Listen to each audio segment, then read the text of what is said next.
Welcome, my name is Xiaomi Redmi 8A, and today I'll show you how to insert SIM and SD into the device.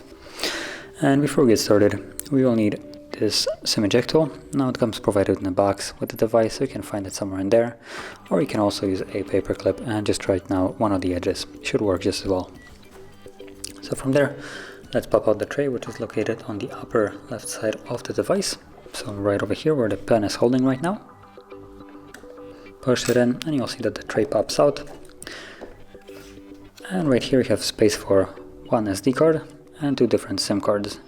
Now I'm gonna occupy only one SIM tray out of the two, as you can see. Now make sure that both of the cards are laying flush on the tray, and then you wanna slide it back into the device. Now the easiest way probably would be just to take the phone. There's nothing really holding these cards, so they can easily fall out. There we go. And from here, there we go, there's the pin for the SIM card. So let's insert that. And SD card is working just as well. So that is how you would insert both the SIM and SD. And if you found this video helpful, don't forget to hit like, subscribe, and thanks for watching.